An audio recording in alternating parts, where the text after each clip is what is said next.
Hello and welcome to another episode of Performer to Producer podcast. I'm Bugom and today I'm driving, so I hope the background noise won't be too much for you to follow this episode along.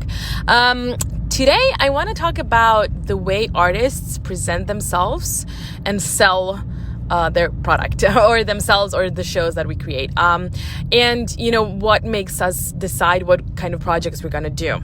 I was inspired for this from two different conversations. The one was with my good friend and colleague who has his own company. It's a very young theater company, and he's kind of on a crossroads, and we talked about this because he believes that he can't do some more artistic work because nobody's going to want to buy that and it won't be sold, but he has to do more like simple stuff with catchy titles that then he'll be able to earn money with. And honestly, I've been caught, and I'm also working on this kind of belief and approach to our work. And although in the past, for example, of our theater company, my dad, he did this one show that was really, really artistic. And at the beginning, it really didn't have a lot of success in Croatia, but then it went to on a world tour.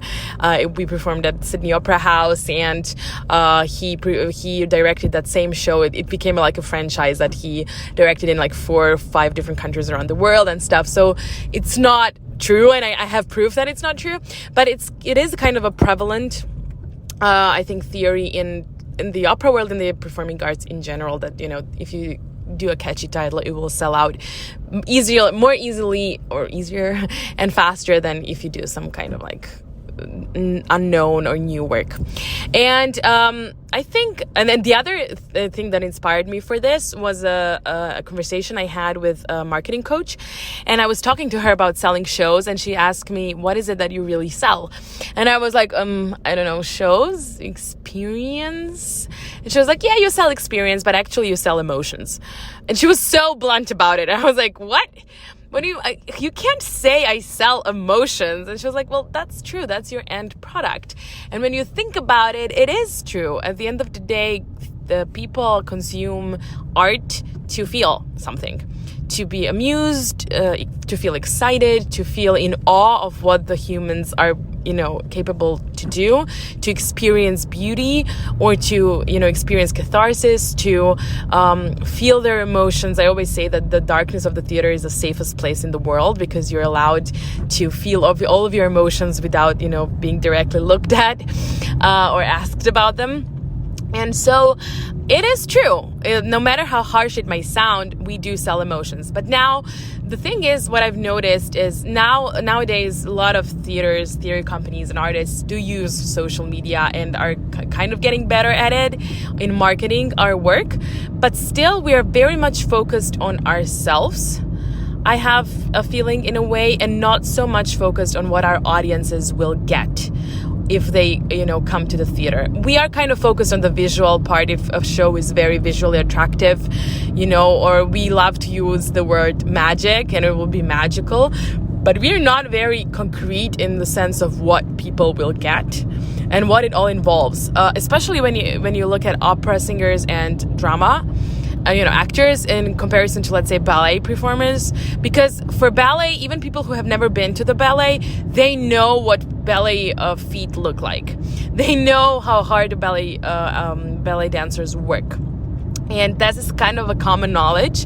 But opera singers especially really hide their work and hide themselves. And I always tell this story when I went to the backstage tour of Royal Opera House.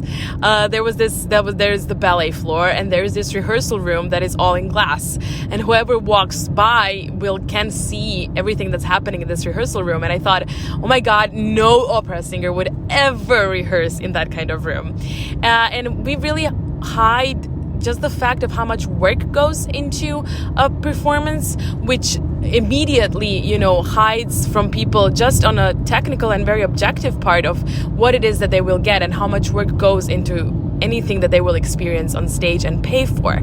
And then the other thing is a lot of companies still use their social media and artists as well as a notice board. Next time I'm performing on the, 9th of June, the role of blah blah. I enjoyed performing the role of this and this at this and this opera house. What a magical experience for me. And yes, your fans will love to know that, but this doesn't get you people who will buy tickets. And I think this is something we're not taught to really market our performances, because even if you do, it's true, for example, as a theater for children, if I put on Snow White, people will probably buy without even looking at the promo material because it's Snow White and they know it, and people love to buy something they know. But it doesn't mean that if I do a performance that has, it's totally unknown, with the title that's totally unknown, and I present it in a way of, this is what you will experience, this is a memory you will share with your child, this is the emotion you will get, this is what this performance will give you, and not only share the storyline or the visual, I'm sure, I have proof that people will want to come to that performance. So I just wanted to share this as food for thought, and to inspire you to not run away from pieces that you want to do. If, for example, you want to put on a concert with some unknown pieces instead of performing, 5 most known arias by Verdi or Puccini, which I love, and I have nothing against. On the contrary, I love performing them, and I would always include them. But just if you are not doing it that just because you're afraid that nobody will come because you put something on the program that's different, it's not about the program, it's just about the way you market it. It's also about, how you present yourself as a performer.